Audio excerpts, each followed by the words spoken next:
Ready for the second chorus? Hello, everybody. Yes, eat.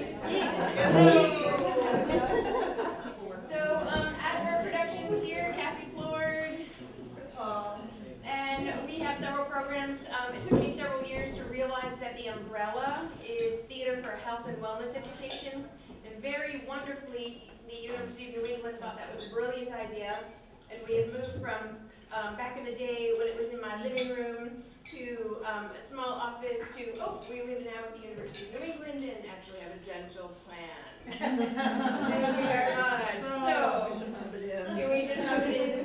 Does that prove? I'm sorry, I'm going to take that back. So, we're going to talk about one of our programs, and we thought the best way would be to show you this video that Chris put together of a performance and some information of a program that was performed at the University of New England. So, click.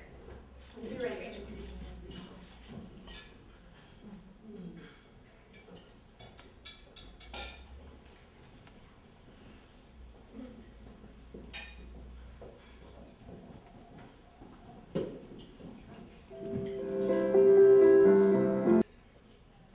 So why are we the silent chorus? I don't know. So, Chris, we want to tell them what we want them to do next. Well, so that's a show.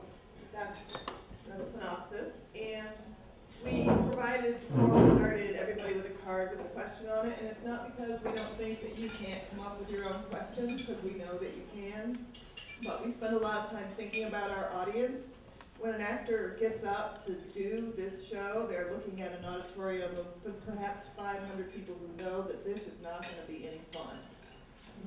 Right? No 16-year-old girl is going to voluntarily go to a show about eating disorders. And so the actor has to win them over.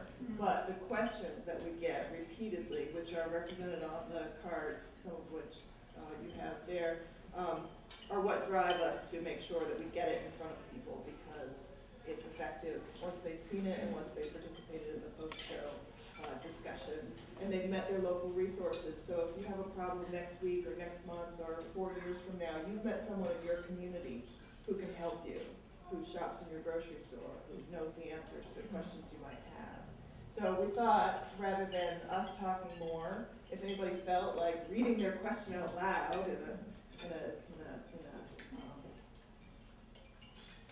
Imagine yourself in an audience, you're either a parent or, again, a 16-year-old, you're worried about a friend or you're worried about yourself. So organically, let's just hear as many of these questions as we can. Take your time and don't wait to be called on. Why don't you just do it yourself?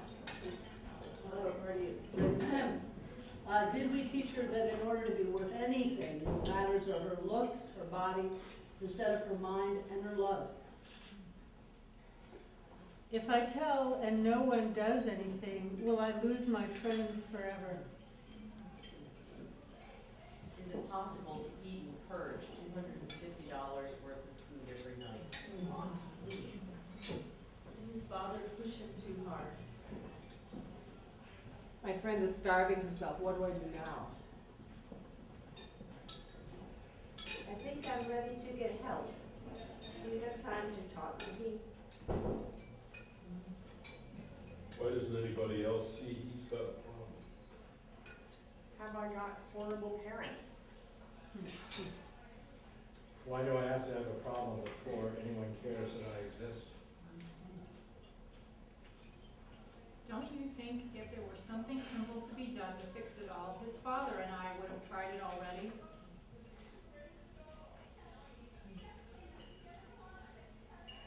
Why don't his parents see it? Why doesn't her coach see it? Is it the media's fault? Could it be her mother's fault?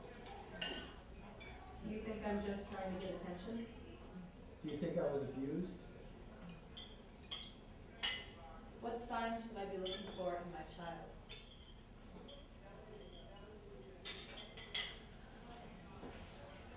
Our whole family has been impacted. We supported her during her recovery. Why isn't she all better now? I'm questioning my parenting around this issue. How do I begin to apologize and undo the damage I may have done? Is it contagious?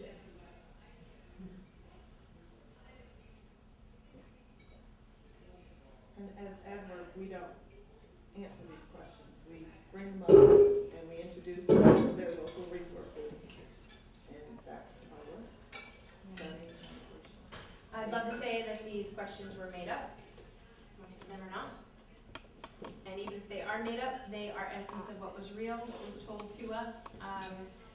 The work is not about me as a playwright. It's really about the issue. It's really about thinking through a system on how does this community best address an issue. What are the resources? It's very interesting to follow you, Nancy, as this is very much connected to a medical model. And the issue of do no harm is super, super important to us. And the gift I got back in 1998 was from a teenager who watched her friend be my guinea pig in the very, very first draft of this script. And she said, "So what?" She said, "So what? We know our friends are dealing with this. What we don't know is what do we do about it?" So that really informed the next draft, A. B, it informed the process and the procedure and the protocol that goes with the play. The play is an excuse. It is not an actor is an actor, they go away, the play goes away. It's really about making a community stronger. So this is one example of the work we do. We've got another piece that deals with dating, violence, and sexual coercion, another cheery topic. That goes into, this piece goes into middle schools, high schools, colleges, treatment centers, family trainings, professional settings. It's being used this spring in the College of Osteopathic Medicine at UNE's curriculum. You the Man deals with, again, those issues, goes into high schools and colleges. And then a new show called Major Medical Breakthrough deals with dating, abuse, sexual assault again, but it's really asking the healthcare to step up.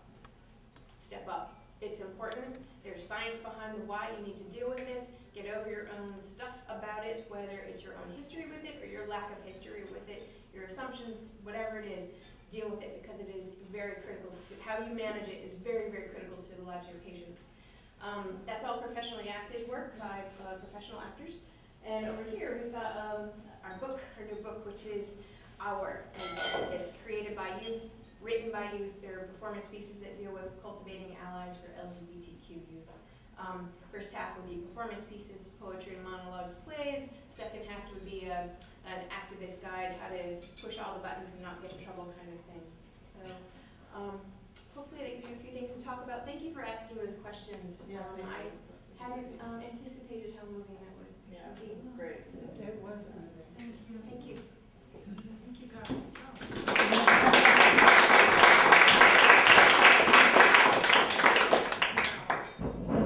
So I think it's really great that UNE recognized the value of your work. How challenging was it to insert yourself in a medical institution? I would say that the medical part of it was the easy part. The harder part is inserting yourself into an academic institution. But Kathy developed You the Man, and then from that she developed Major Medical Breakthrough, which is designed to train medical professionals, people learning how to be medical professionals, how to ask the question, are you safe at home? It would be terrifying to ask somebody that question, have them say yes, no, or no, have them say no, and then not know what to do with that information. Do you take them home yourself to keep them safe? No, you can't have a collection of people who need that kind of help at your house. So there are resources for you, and you need to know how to use those resources and have the ability to ask the question and follow through in a way that does no further harm to your patient. And that's what Major Medical is about. And UNE really saw that as a great tool for them. Have you been able to measure at all the effect of showing these film or any of your film, but just take this. Funny you should ask that question. We have two significant longitudinal studies underway right now. One is funded by the Bingham Program, and the other is funded by a private foundation in Massachusetts called the Van Otterloo Foundation, whom I met because their new daughter-in-law is a former student of mine. It's funny how these things work out. And we are doing a longitudinal study. It's 3 years at this moment that's funded. We're looking for the additional 2 years of funding to finish this 5-year study. 9th grade cohort being asked pre and post. Next year we'll ask them as 10th graders, what have you done? And then we'll follow them as 11th graders while picking up the next years. So they see the film when? They don't see it, it's not a film, it's a play. It's a play. So they go and they see the play at 9th grade, and what we know from taking an initial snapshot study on this, there was a local school that we studied and asked the kids a year later, so what? Have you done anything on this issue? 12% of the students said they had taken an action for themselves or somebody else on this issue in that 1 year. Is there a control group that you're? If we had a little more funding, we'd have a control group. But no, not at the moment. We don't. At the moment we've got 7 cohorts. 4 are with the Thin Line and 3 are with You the Man, funded by the different foundations. And we're looking again to expand that to a control group would be very nice. We thought we couldn't really afford a control group in this situation, and we'd love to get a little more for that, and then maybe expand to an urban environment. So, and what's interesting is that this will get international attention. I actually just got back from Scotland talking about the study design and the process, and there is nothing being done in this regard. What you have a lot of times in arts, particularly with theater, is feel-good information, feel-good data. Yeah, it was great, I loved it. It's a really good show, I enjoyed it, made me cry. Okay. So what we're looking at is measuring not only after giving information that is viable, valid, important, myth-busting, that kind of thing. Did you do anything? Did you need this? And the thing is, we know because people come up to me 4 years later, 6 years later. I saw the show.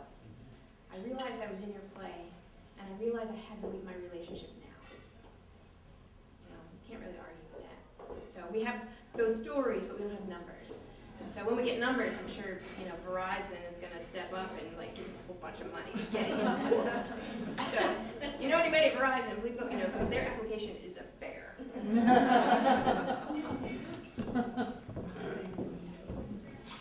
I was just going to say, based on the first 2 presentations, what is clear to me is that there's a continuum of socially engaged practice that at one end is really about raising awareness, and at the other end is really, you know, taking action, and that there is this diverse range of experience. But I think that as artists begin to really look for quantitative change, not just qualitative change, but quantitative change, there is a real need to have access to good research assistance. I mean, Nancy was talking about the fact that she needs someone to help design a good research study. Adverb needs a control group to be part of its research. So I think as artists begin to infiltrate this area and where people are going to be looking for measurable results, there is a key need for research assistance. My observation. Marty? Kellogg Foundation actually sponsored a whole study that's online. Just search on Kellogg Foundation and case-making. We're case-making, and they have a very extensive website where they're actually, the police department already know this, but they actually are doing that. And they gave us $5,000 and paired us with a professional evaluator with a national reputation, Chris Grier, down in Portsmouth in RMC Research. But we were one of the minor grants. Yeah. They also did like major studies with several other groups, and they're trying to develop. They really see the inadequacy of the research, the economic research, that art's strongest argument, which was in response to kind of the attacks in the 80s and 90s, is not it is our economic numbers, but then there's this entire other thing that's actually is quantifiable, but how do you do that? And so they have this whole case making. So for the other people here too, it's a really good resource and place of research. Yeah. I mean, it's possible, but it's a head scratcher. And how do you identify indicators? How do you define outcomes ahead of time? How do you afford the kind of research you need to do to then evaluate? Right. $5,000 is not going to cut it. It didn't, but it helped a lot. It helped a lot. Not to say bad things about 5K, but you need more than 5K to pull that off. Absolutely, and so it made us have to pay 5K of unearned income, of just labor to make it happen. But it happened. It wouldn't have happened without that. Here's 5K to do this. Well, another question that comes up is how much of this is the artist's responsibility? I mean, you want to have this influence that actually produces measurable outcomes, but are you responsible for actually managing getting to those outcomes? Or is your role more to, create the platform, right, that gets the attention and stimulates the interest in the action, and then there are other people to carry through? I think that's a big question for artists right now. Where does the art stop and where does the... I mean, I would love someone just to pick up these ideas where I'm leaving them and take it, because if I go to do personal training in medical schools, I mean, it's gonna take part of my soul every time I do it, you know? And then what happens to my art practice, you know? Yeah, I know. Yeah. yeah, that's a big question. Well, the real problem, I suppose, is that the people who you might rely upon to do the follow-up studies, the research, the social scientists, most of them, certainly many of them, think of themselves as about as far removed from what artists are doing as could be. And frankly, they're the ones who need to be educated.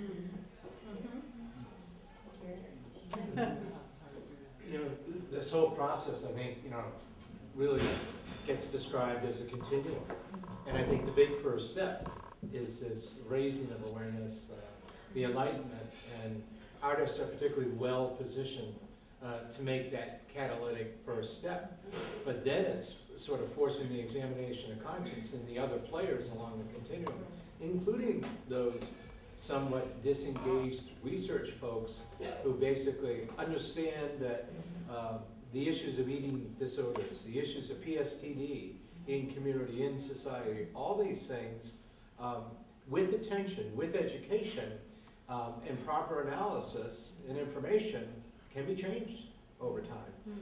I often think of the Maine Development Foundation's grand document around benchmarks in the state of Maine around all sorts of things, childhood obesity to illiteracy to all sorts of things. And I don't want to be too linear or too left brain on this, but that document in itself, if you read it and you look at where things were with a particular issue to where they are now, you can actually gauge the impact of this education, this process, and the artist is particularly powerful right at that very first step. But you're right, the other people have to pick up, the other players have to pick up to really get the education process to a point where you can discern meaningful impact.